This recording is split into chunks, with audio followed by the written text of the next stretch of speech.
मैं हूं मोइन शेख और आप देख रहे हैं मुमरा टाइम। दोस्तों, जैसे कि आप जानते हैं कि 2 महीने के बाद देश के 5 राज्यों में विधानसभा के चुनाव होने हैं और उसके कुछ महीनों के बाद में लोकसभा के भी चुनाव होंगे। लेकिन इस वक्त जो देश के हालात बने हुए, राजनीतिक हालात बने हुए, आप अच्छी तरीके से जानते हैं कि अभी कुछ दिन पहले ही दिल्ली के अंदर जो वरिष्ठ पत्रकार अभिसार शर्मा और भी अन्य कई पत्रकारों के ऊपर जिस तरीके से दिल्ली की स्पेशल सेल ने उनके घरों पर छापा मारा और उनकी सामग्री, चाहे वो फिर लैपटॉप हो या फिर उनके मोबाइल फोन हो, वो सब कुछ सीज कर लिया। और ठीक उसके एक दिन के बाद में आम आदमी पार्टी के जो राज्यसभा के सांसद है संजय सिंह, उनको भी ईडी ने उनसे पूछताछ किया। पूछताछ करने के बाद में उनको मतलब हिरासत में ले लिया और फिर बाद में उन्हें जेल भेज दिया गया। तो इस वक्त जो देश के अंदर हालात बने हुए हैं, क्या ये लोकशाही है या फिर तानाशाही है, इसी के ऊपर चर्चा करने के लिए हमारे साथ शहर के चर्चित एडवोकेट और प्रोफेसर हसन मुल्लानी साहब यहाँ पे मौजूद है, जो एक राजनीतिक विश्लेषक भी है। तो आज आइए हम उनसे जानने की कोशिश करते हैं कि देश के मौजूदा हालात जो इस वक्त बने हुए उस पर उनकी क्या राय है। हसन भाई, आपका स्वागत है हमारे चैनल मुमरा टाइम्स में। सर, अभी जैसे कि आप देख रहे हैं कि इसमें देश के जो हालात बने हुए इस वक्त 2014 से अगर हम बात करें इन 9 सालों की, तो ईडी ने अब तक कुल 126 जगह नेताओं के ऊपर रेड मारी है और उसके अंदर 115 जो है वो विपक्षी दल के नेता ही है। तो क्या भाजपा के अंदर मतलब कोई करप्ट नेता नहीं है? आखिर ये छापे जो मारे जा रहे हैं वो विपक्षी दलों पे ही क्यों मारे जा रहे हैं? क्या ये भाजपा की बौखलाहट है? क्योंकि जो राज्य में जो विधानसभा के चुनाव होने जा रहे हैं वहां से ऐसी रिपोर्ट आ रही है, ऐसे सर्वे आ रहे हैं जहाँ पे ये बताया जा रहा है कि उन राज्यों में भाजपा की हालत काफी खस्ता है, भाजपा को अपनी जमीन खिसकती भी नजर आ रही है और इसी बौखलाहट से ये छापेमारी जारी है। आप क्या कहना चाहेंगे? सबसे पहले मोइन भाई, आपका और मुमरा टाइम्स का बहुत बहुत शुक्रिया। बहुत ही अहम मुद्दा आपने पूछा है।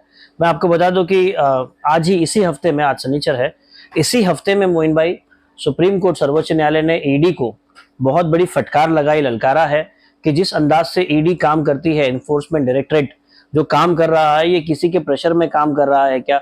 जितने भी केस, जितने भी इन लोगों ने रेड की है, उनमें कितनी रेड सक्सेसफुल हुई है?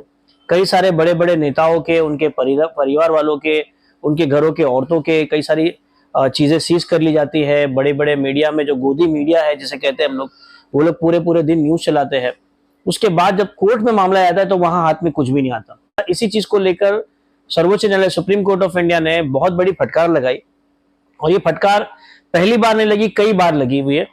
तो ये देखने में एकदम साफ नजर आता है कि अब जो सत्ता में बैठे हुए लोग हैं, ये ईडी, सीबीआई और इसके अलावा जो अलग अलग सरकारी डिपार्टमेंट्स है, इनकम टैक्स और ये तमाम डिपार्टमेंट जो है, इनका कहीं ना कहीं दुरुपयोग किया जा रहा है। हसन भाई, आपको याद होगा कि 1975 के अंदर जब कांग्रेस की सरकार थी और प्रधानमंत्री के तौर पे मतलब इंदिरा गांधी मतलब मौजूद थे, उन्होंने भी मतलब कार्रवाई की थी विपक्षी दलों पे, अखबारों के ऊपर बैन लगा दिया था। लेकिन उन्होंने जो इमरजेंसी लगाई थी वो घोषित इमरजेंसी थी। आपको नहीं लगता कि ये जो मोदी सरकार जो इस वक्त काम कर रही है और जिस तरीके से विरोधी पक्ष को निशाना बनाया जा रहा है, मीडिया पर्सन को निशाना बनाया जा रहा है, ये अघोषित इमरजेंसी काल में हम लोग जी रहे हैं? और आखिर भाजपा सरकार ऐसा क्यों कर रही है? क्या 5 राज्यों में जो चुनाव होने जा रहे हैं उसके जो सर्वे जो आ रहे हैं वो बता रहे कि भाजपा की जमीन खिसकती हुई नजर आ रही है? तो क्या ये मोदी की बौखलाहट है जो वो पत्रकारों के ऊपर और विपक्षी दल जो आवाज उठाते हैं बीजेपी के खिलाफ, नरेंद्र मोदी के खिलाफ, तो उनकी आवाज को दबाने की कोशिश की जा रही है? बिल्कुल, साम दाम दंड भेद बोलते हैं, जिससे बोला जाता है everything is fair in love and war. लड़ाई और प्यार में हर चीज जायज है। तो ये जो इलेक्शन होता है, यहाँ पर बहुत बड़ी लड़ाई जैसे होती है। भले हम उसको बोलते हैं कि हमारे गणतंत्र का त्योहार है और इसी अंदाज से हमारा देश ये बनाता है, लेकिन आपको भी पता है कि जहां जहां छोटे छोटे जगहों पर चुनाव होते हैं, वहां पर अपनी एक बड़ी लड़ाई होती है और दो गुटों में, दो घर वालों में बहुत बड़ी लड़ाई होती है। और ये उसी का हिस्सा है जो भी हो रहा है अभी। ये बौखलाहट बोलो आप या एक बड़ी लड़ाई की तैयारी बोलो, ट्रेलर बोलो, पिक्चर से पहले जो आता उस अंदाज से है। और 2 महीने के बाद 5 राज्यों में जो चुनाव होने जा रहे विधानसभा के, उसको आप कैसा देखते हैं? हसन भाई? देखिए मैं अभी बता रहा हूँ कि क्योंकि जो सर्वे आ रहे वो बता रहे कि चाहे वो मध्य प्रदेश हो या छत्तीसगढ़ हो या फिर राजस्थान हो, यहाँ पे भाजपा की जमीन जो है ना खिसकती हुई नजर आ रही, काफी कमजोर स्थिति के अंदर भाजपा, जो सर्वे बता रहे हैं। आप क्या कहना चाहेंगे? मोइन आपको भाई, क्या लगता है क्या होने जा रहा है 5 स्टेट के चुनाव में? मोइन भाई आपको याद होगा यहीं पर हम लोगों ने पिछले इंटरव्यू में मैं कहा था कि आने वाले जो 5 राज्यों के चुनाव है ये हमारे देश के अगले चुनाव के जो लोकसभा के चुनाव होंगे उसका एक सेमीफाइनल मैच होगा। तो सेमीफाइनल मैच की तैयारी चल रही है और आपने बिल्कुल सही कहा, मध्य प्रदेश जो हिंदी भाषा बोलने वाला राज्य है, राजस्थान जो हिंदी भाषा बोलने वाला राज्य है, ये दोनों के दोनों राज्य बीजेपी के बहुत बड़े गढ़ माने जा रहे हैं। लेकिन अभी जिस अंदाज से मामा को साइडलाइन किया जा रहा है, शिवराज सिंह मामा को और वसुंधरा राजे को, तो उससे कई बार बहुत बड़ा फर्क गिरेगा। जिस तरह से बी.एस. येडियुरप्पा को कर्नाटका में साइडलाइन करने के बाद बहुत बड़ी हार मिली, उसी की तरफ जा रहा है। और उसके अलावा ज्योति आदित्य राव सिंधिया जिन्होंने इतना खिलाफ बीजेपी के आग उगाला था, आज वो बीजेपी की गोद में बैठकर मंत्री भी बन गए। तो बीजेपी के अंदर ही कई सारे ऐसे एमएलए हैं जो मध्य प्रदेश के गृह राज्य मंत्री है और कई सारे बड़े बड़े पद पर मंत्री है जो नाराज चलते हैं ज्योति आदित्य राव सिंधिया और उनकी पूरी टीम से। तो अंदरूनी लड़ाई और लोगों का गुस्सा, ये दोनों काम कर जाएगा। आपको याद होगा बहुत ही शर्मनाक वाक्य मध्य प्रदेश से आया था जहां पर एक पिछड़ी जात के दलित इंसान के ऊपर एक अपर कास्ट ने पेशाब करा था, जिसकी पूरी की पूरी दुनिया ने खबर ली थी और बहुत अफसोसनाक मामला था। तो ऐसे चुटपुट घटनाएं जो है, राजस्थान की जो घटनाएं हैं, ऐसी कई सारी घटनाएं आने की वजह से लोग फिलहाल बीजेपी से बहुत नाराज है। एक तरफ जो प्रधानमंत्री है वो कहते हैं कि कांग्रेस मुक्त हो जाएगा भारत, और उन्हीं के राष्ट्रीय अध्यक्ष कहते हैं कि क्षेत्रीय दल जो है वो पूरी तरीके से मतलब उनका सफाया हो जाएगा। लेकिन जो अभी इस वक्त हालात बने बीजेपी के पार्टी के अंदर, पूरे स्टेट के अंदर आप देख लो, बीजेपी पार्टी के अंदर भारी बगावत है हसन भाई इस वक्त। क्यों? उसकी वजह यह है कि जिस तरीके से मतलब आपने कहा, और भी सब हमारे दर्शक भी जानते हैं कि जिस तरीके से मध्य प्रदेश में मोदी साहब की सरकार ने मतलब शिवराज सिंह को मतलब जिस तरीके से साइडलाइन किया है, उधर हम राजस्थान की बात करें तो वहाँ पे महारानी वसुंधरा राजे सिंधिया को उनको भी साइडलाइन कर दिया है। तो बीजेपी पार्टी के अंदर ही इतनी बगावत हो गई है कि ये बगावत जो है ना काफी है बीजेपी का सफाई करने के लिए। तो एक तरफ जहाँ तो मोदी साहब कहते हैं कि मतलब विपक्ष का सफाई करने की बात करते हैं, लेकिन यहाँ तो बीजेपी का ही सफाई खुद मोदी साहब कर रहे हैं। उसके बारे में आपका क्या कहना है? देखिए मैं आपको बता दूं, जेपी नड्डा साहब ने जो बताया है, कई बार पब्लिक देखकर लोगों के दिल की बात निकल जाती है। अगर मैं आपको पंजाब ले चलूं तो पंजाब में आपने देखा होगा कि किस तरह से अकाली दल को तोड़ दिया गया। उसी तरह से तेलंगाना में चंद्रबाबू नायडू जो चीफ मिनिस्टर रह चुके आंध्र प्रदेश के, उनकी एक पार्टी थी टीडीपी, तेलुगु देशम पार्टी, काफी बड़ी पार्टी थी, उसको उन्होंने इतना कमजोर कर दिया कि उनको बीजेपी में आना पड़ा। इन्होंने पूरी कोशिश की है। महाराष्ट्र में देख सकते हैं आप, राष्ट्रवादी कांग्रेस और शिवसेना का अभी दो धड़ कर दिए हैं दोनों तरफ से। तो ऐसे हर जगह पर इनकी पूरी कोशिश रहती है। तो ये कहीं ना कहीं तोड़ने की जोड़ने की जो राजनीति है, बिहार में नीतीश कुमार जल्दी समझ गए तो वो आरजेडी का हाथ मिला लिए वापस से। तो ये चल रहा है और जेपी नड्डा साहब ने जो बोले हैं बिल्कुल बोले हैं, उनके सामने एग्जाम्पल है, कई सारे हमारे सामने उदाहरण है कि किस तरह से उन्होंने राज्य की छोटी छोटी पार्टी को तोड़ा है। और जो आप जिस बारे में बता रहे कि एक पैराशूट कैंडिडेट होता है, सामने वाली पार्टी से अचानक से 5 दिन के अंदर बीजेपी में ज्वाइन करता है और उन्हें विधानसभा या लोकसभा की टिकट मिल जाती है, और जो लोग कई साल से मेहनत कर रहे हैं वो मेहनत करते रहते, तो ये गुस्सा उनका लाजिम है। अब हसन भाई, मध्य प्रदेश के अंदर तो भाजपा के अंदर मतलब इतनी बौखलाहट है कि मतलब उनको वहाँ इलेक्शन लड़ाने के लिए कैंडिडेट ही नहीं मिल रहे। अब मजबूरन जो है, जो केंद्र सरकार है, मोदी साहब है, उनको केंद्रीय मंत्री और वहाँ के सांसद जो है उनको मैदान में उतारना पड़ रहा है। ऐसी नौबत आ गई है।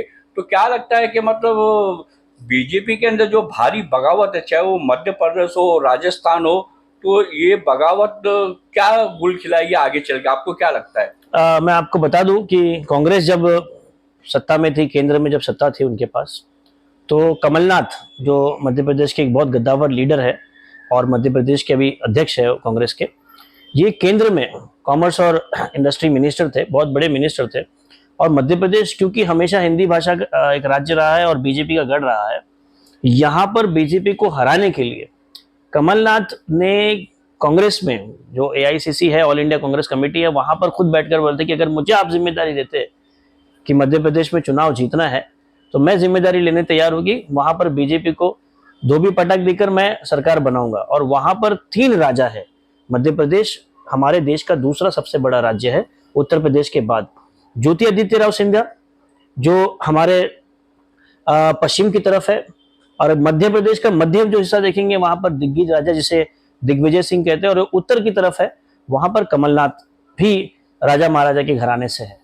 तो ये पूरा के पूरा कॉम्बिनेशन था, और ज्योति राव सिंधिया को लेकर हमेशा दिग्विजय सिंह और कमलनाथ में कुछ ना कुछ रहता था, ये अखबारों के जरिए मालूम पड़ता था। आज पिछले 5 साल में जब कमलनाथ सिंह सरकार गिराई गई, उसके बाद एक घायल शेर की तरह कमलनाथ ने जो काम किया है, और अब जो काम उन्होंने कर रहे हैं, जो सतह पर काम करना है, तकरीबन 52 अलग अलग जिलों पे जो उन्होंने जिस अंदाज से कांग्रेस को ले गए, ये उसका रिजल्ट है। जब धोखा मिला ज्योति राव सिंधिया से, कई सारे MLA भाग गए और बीजेपी में शामिल हो गए, सरकार गिरी, और फिर शिवराज सिंह चौहान वापस आए। जिस तरह से कर्नाटका में सरकार गिरा गई थी, महाराष्ट्र में गिराई गई थी, तो बीजेपी का वो फॉर्मूला वहां हिट होकर शिवराज सिंह चौहान बन तो गए, लेकिन उसके बाद जो कमलनाथ ने और दिग्विजय सिंह ने जो काम किया है राज्य में, आप देख लीजिए पिछले 1-2 साल में दिग्विजय सिंह के भी भारत दौरे को ज्यादा बड़े रहे नहीं, भारत जोड़ो वगैरह में भी काफी वो दूर दूर रहे। ज्यादातर के जो काम उनको दिया गया मध्य प्रदेश का दिया गया, और ये उनके ग्राउंड लेवल काम का रिजल्ट है कि आज MP में कांग्रेस सरकार बनाती हुई नजर आ रही है बहुत स्ट्रांगली। अच्छा हसन, अभी थोड़ी देर पहले आपने महाराष्ट्र की चर्चा की, तो महाराष्ट्र के अंदर मतलब है ना, बीजेपी ने जो जिस तरीके से तोड़ फोड़ करी दूसरी अन्य पार्टियों के अंदर, चाहे वो फिर वो शिवसेना हो या फिर NCP हो, तो उस टूट फूट का कितना असर आपको दिखाई देता है, कितना फायदा मतलब होता हुआ दिखाई दे रहा है बीजेपी को आपको? देखिए, ये तो सब कुछ टेम्पररी गेन की तरफ है। अगर बहुत बड़ा फायदा होता तो अमित शाह और नरेंद्र मोदी एकनाथ शिंदे को मुख्यमंत्री बनाने नहीं बोलते। आपने देखा होगा कि एक कुर्सी लगाई गई थी, राज्यपाल शपथ ग्रहण करने जा रहे थे, और 15 मिनट पहले अमित शाह ने एक ट्वीट कर दिया कि मैं चाहता हूं कि उप मुख्यमंत्री की भी शपथ ली जाए, देवेंद्र फडणवीस, और एक कुर्सी लगाई गई और सत्ता पूरी की पूरी पलट गई। सबको लग रहा था कि देवेंद्र फडणवीस को मुख्यमंत्री बनाया जाएगा। तो ये जो भी उथल पटक हुई है पिछले 1-2 साल में, ये सिर्फ और सिर्फ कुछ ही देर के लिए टेम्पररी रिलीफ बोलते हैं कि बस कुछ ही देर के लिए सरकार कब्जे में लेना था और कुछ लोगों को गिराना था। महाराष्ट्र कोई छोटा राज्य नहीं है, साल का तकरीबन 3 से 4 लाख करोड़ रुपया का बजट है, इतना बड़ा बजट है, इंडिया का सबसे पैसे वाला स्टेट है। इसको हासिल करना बीजेपी की बहुत बड़ी मजबूरी रही है। मुंबई हमारी आर्थिक राजधानी है, तो ये सब कुछ उसी के लिए किया गया। BMC के चुनाव और तमाम महानगर पालिका जो हजारों करोड़ों के बजट है, उसको करने के बाद में भी जो पार्टियों में से आया है, अभी आप देख लीजिए कि एकनाथ शिंदे भले ही वो शिवसेना में रहे और शिवसेना का हमेशा एक हिंदुत्ववादी चेहरा रहा है, लेकिन मोइन भाई आप देखेंगे कि एकनाथ शिंदे जो हमारे राज्य के मुख्यमंत्री है, इन्होंने मुस्लिम मेलावा लिया, पहला मुस्लिम मेलावा लिया गया है शिवसेना का पूरा राज्य स्तरीय, जो अब तक ही कभी नहीं लिया गया। उसी अंदाज से जो उप मुख्यमंत्री अजीत दादा पवार है, इनकी पार्टी की जो बुनियाद है राष्ट्रवादी कांग्रेस की, सेक्युलर है। आज ये बोल रहे कि विकास और इसके उसके ऊपर चलेगा, और उन्होंने आज गुगली डाल दी कि 5% मुस्लिम रिजर्वेशन को लेकर।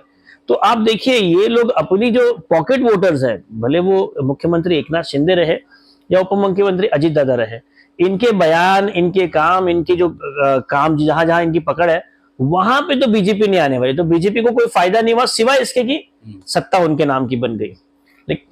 लेकिन अगर आज 5% रिजर्वेशन का बिल अगर आ गया, जो चॉकलेट दिया गया, तो क्या आप बीजेपी के 105 MLA सपोर्ट करेंगे? आपको लगता है कि राम कदम वोट करेंगे? आपको लगता है कि मोहित कंबोज बोलेंगे कि हाँ मैं भी मुस्लिम रिजर्वेशन के फेवर में हूं? आशीष शेलार, और जिनकी राजनीति ही मुसलमानों के खिलाफ बोलने से बन रही है, आपको लगता है किरीट सोमैया मुसलमानों को सपोर्ट करेंगे? अच्छा हसन भाई, आपके पास कुछ जानकारी है कि BMC और TMC के मतलब चुनाव कब हो रहे हैं? क्योंकि 2 साल लगभग होने आ गए, अभी तक का चुनाव की मतलब मनपा चुनाव की कोई खबरें नहीं आ रही। आपके पास कोई खबर है?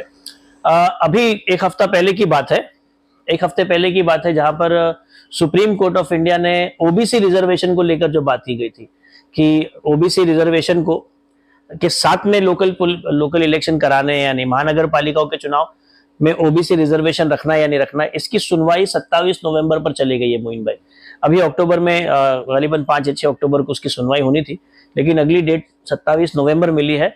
तो ये साल तो चुनाव नहीं हो रहे, और इसके आगे मैं आपको साफ बता दूं कि चुनाव अगले साल मई महीने से पहले नहीं हो रहे। जब आमदार और खासदार के चुनाव हो जाएंगे उसके बाद ही चुनाव होंगे, ताकि जितने भी भावी आमदार और भावी खासदार होंगे वो अपने छोटे छोटे कार्यकर्ताओं को एक लॉलीपॉप या टिकट का एक गाजर देकर रखेंगे कि मैं जीतने के बाद तुम्हें टिकट दूंगा और आपको नगर सेवक या जिला परिषद का मेंबर बनाऊंगा। तो नगर सेवक के जो चुनाव है ये आमदार खासदार के बाद नजर आ रहे हैं फिलहाल। अच्छा हसन भाई, अब हम सबसे आखिर में बात करेंगे हमारे मुमरा की।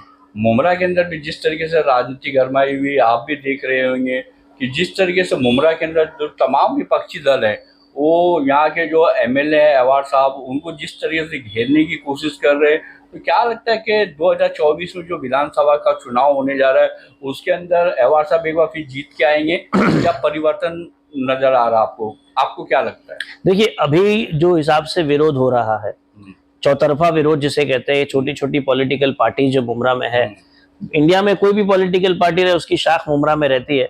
इसी अंदाज से अभी जो 2 गुट राष्ट्रवादी कांग्रेस में हुए, तो आप भी शहर के बैनरों से ही पता चलता है कि कौन सा छुटभैया नेता, कौन सा छोटा कार्यकर्ता, कौन सा भावी नगर सेवक कौन से गुट में चल रहा है, कौन शरद पवार का ईमानदार है और कौन अजीत पवार का ईमानदार है। इसके अलावा शिवसेना के भी 2 गुट है, तो कुछ उद्धव गुट के है। तो इस अंदाज से नेताओं की जो तादाद है वो बढ़ गई है।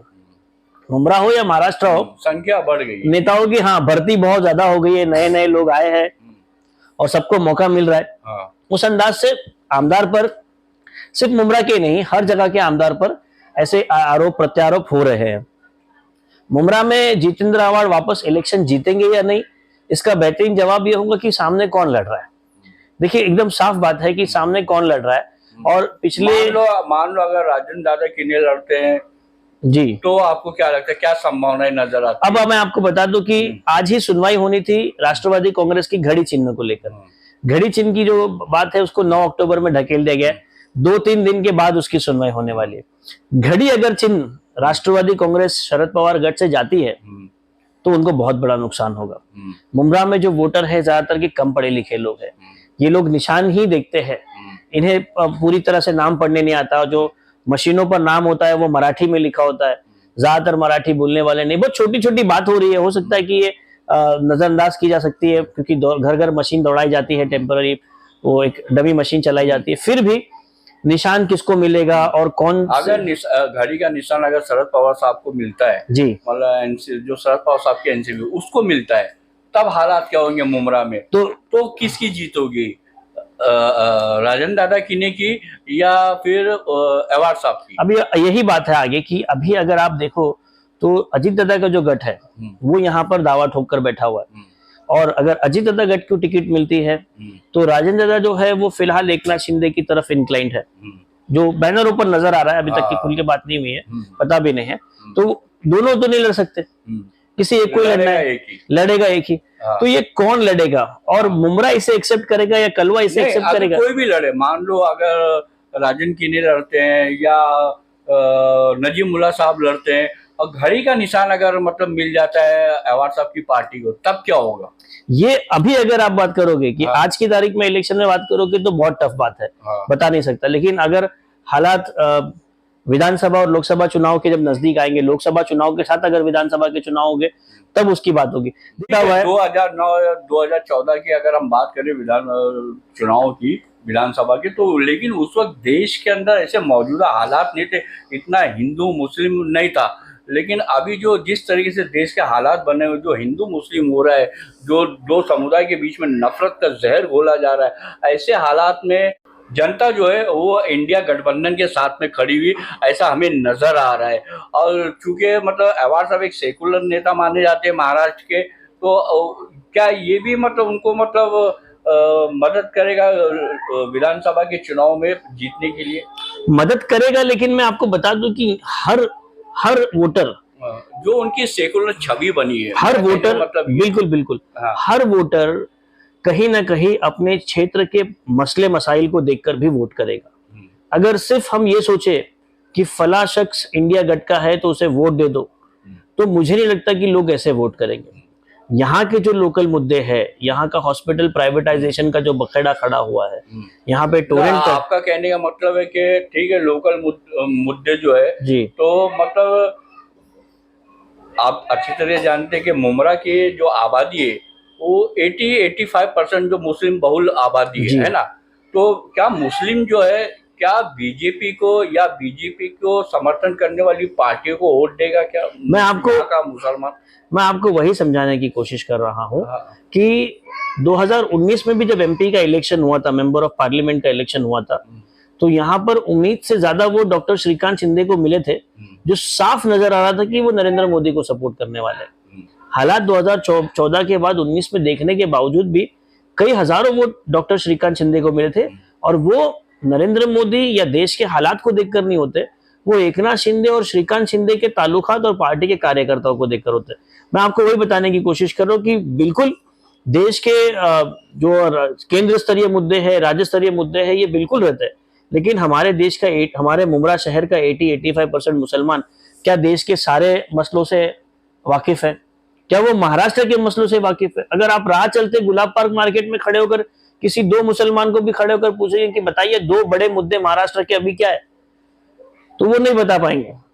उन्हें सिर्फ और सिर्फ अपने लोकल मुद्दे, हॉस्पिटल, टोरेंट, ट्रैफिक, ये बाइकों को जो उठाया जा रहा है, गुलाब पार्क मार्केट का जो 2 से 4, 4 से 5, 5 से 6 गुना कर दिया गया, आज रास्ता पतला हो गया और बस सुनाया जा रहा है। ये सारे मुद्दे ही देखकर लोकल को वोट मिलेगा, भले वो कॉर्पोरेशन हो, एमएलए हो या एमपी हो, तो इसी अंदाज से वोट होगा।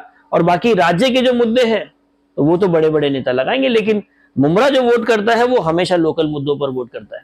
अच्छा असम में क्या लगता है 2024 में जो लोकसभा का चुनाव होने जा रहा है, एक तरफ इंडिया का जो गठबंधन है जिसमें कांग्रेस के साथ में बहुत सारी 28 से लगभग विपक्षी पार्टियां हैं, साथ में काफी मजबूत संगठन माना जा रहा है आज की तारीख में, और उसकी तरफ सामने बीजेपी है। तो क्या लगता है कि किसकी जीत होगी?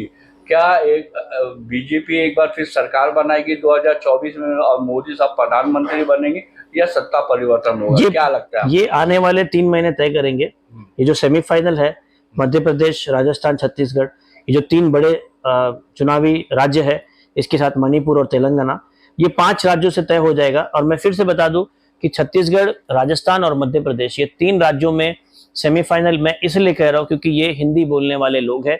हिंदी बोलने वाले राज्यों में बीजेपी की पकड़ बहुत ज्यादा है। अगर यहाँ बीजेपी के हाथ से राज्य सरकार छूट गई तो हमें 2024 में एक नई सरकार नजर आएगी। तो दोस्तों ये थे प्रोफेसर हसन मुलानी साहब, जिनसे हमने आज देश के जो मौजूदा हालात बने उसके ऊपर विस्तार से चर्चा की। हमने बात की देश के हालात के ऊपर, हमने बात की महाराष्ट्र के हालात के ऊपर और मुमरा के भी हालात के ऊपर। ये इंटरव्यू आपको कैसा लगा?